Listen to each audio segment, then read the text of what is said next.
Professional Congress के राष्ट्रीय अध्यक्ष प्रवीण चक्रवर्ती ने जीएमपीसीजी से खास बातचीत में कहा, विरासत के बंटवारे की बात कहीं भी घोषणा पत्र में नहीं है। गरीब महिलाओं को पैसे देने से आर्थिक विकास की रफ्तार तेज होगी। उनसे बात की हमारे सहयोगी रुपेश गुप्ता ने। इस वक्त हमारे साथ प्रोफेशनल कांग्रेस के अध्यक्ष और इसको बनाने वाले प्रवीण चक्रवर्ती जी हैं। उनसे बातचीत करते हैं। न्याय पत्र को लेकर के खूब चर्चा चल रही है, लेकिन अगर इकोनॉमिकली देखें, फाइनेंशियली देखें, तो क्या कैलकुलेशन आप लोगों का है कि इसका इकोनॉमी पे क्या असर पड़ेगा, जीडीपी पे क्या असर पड़ेगा? देखिए, ये पूरा हमारा न्याय पत्र है, ये आर्थिक न्याय और सामाजिक न्याय। ये आर्थिक न्याय में हम क्या बोल रहे हैं? पहली चीज, हम इकोनॉमिक ग्रोथ, जो इकोनॉमिक जीडीपी ग्रोथ है, वो जीडीपी ग्रोथ जॉब्स के साथ होना चाहिए। तो इसके लिए हमें क्या लिखा है?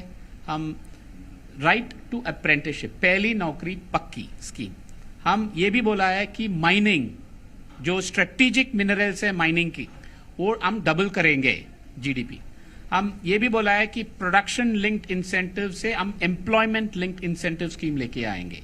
तो ये सब इकोनॉमिक बूस्ट होगा। और हमने ये इंडस्ट्री सेक्शन में ये लिखा है कि हमारे सरकार में मोनोपोलीज और ओलिगोपोलीज बोलते हैं इंग्लिश में, मोनोपोलीज और ओलिगोपोलीज को अलाउ नहीं करेंगे। इससे क्या होगा? अभी प्राइवेट सेक्टर लोग इन्वेस्ट नहीं कर रहे। ये डेटा है कि प्राइवेट सेक्टर इन्वेस्टमेंट पिछले 10 साल में बहुत कम गिरा है। क्यों? क्योंकि मोनोपोलीज और ओलिगोपोलीज है, 2-3 लोग सब लेके जा रहे हैं, तो इसीलिए बाकी लोग इन्वेस्ट नहीं कर रहे। हम उनको हटाएंगे, तो इससे इकोनॉमिक ग्रोथ है। दूसरी चीज, जब हम महिलाओं, गरीब महिलाओं के लिए 1 लाख रुपए दे रहे हैं, उन लोग तो गरीब है, तो अगर उनको पैसा मिला, वो तुरंत लेके जाके खर्चा करेंगे। वो सेव नहीं कर पाएंगे क्योंकि वो गरीब है। अगर उन सब लोग खर्चा करते हैं, तो ये इकोनॉमिक बूस्ट, ये इसको बोलते हैं consumption boost to the economy. तो ये इकोनॉमिक बूस्ट आएगा।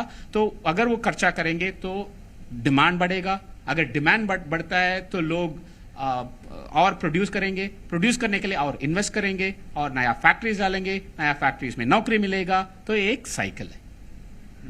एक चीज और कि इसमें कितनी फैमिली को बेनिफिट मिलना है, उस पर कितना बजट जाएगा, इसको लेकर के खूब चर्चा है। क्योंकि बार बार यह आरोप लगाया जाता है कि कांग्रेस ने वादा तो कर दिया लेकिन उसको पूरा नहीं कर पाएगी। इतने पैसे आएंगे कहां से? पहले केंद्रीय सरकार का हर साल का बजट है 50 लाख करोड़। हम 50 लाख करोड़ हम खर्चा कर रहे हैं अभी। तो हम ये पूछ रहे हैं, किसको खर्चा कर रहे हो, किसको करना चाहिए और किसको कर रहे हो?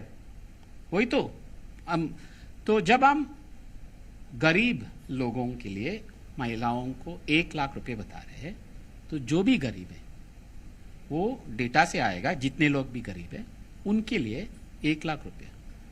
आप जो भी, आप उदाहरण के लिए मैं बताता हूं, अगर 5 करोड़ परिवार है तो 5 लाख करोड़।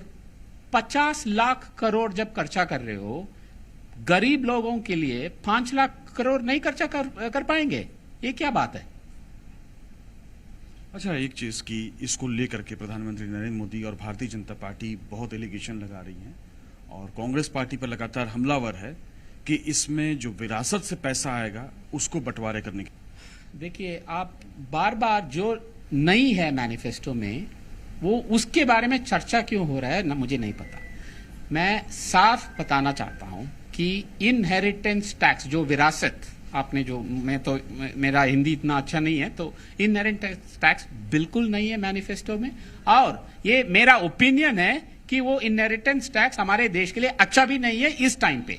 हम at our stage of development, inheritance tax is not a good idea for our economy, because we need the rich people to invest more, to grow. It is different in Western countries. बहुत बहुत शुक्रिया हमसे बातचीत करने के लिए। तो ये थे चक्रवर्ती जी, जो कह रहे थे कि जो इनहेरेंट टैक्स है उसका जिक्र तक इसमें नहीं है, और व्यक्तिगत रूप से वो भी सहमत नहीं है। कैमरामैन राकेश के साथ रुपेश गुप्ता, जी मीडिया।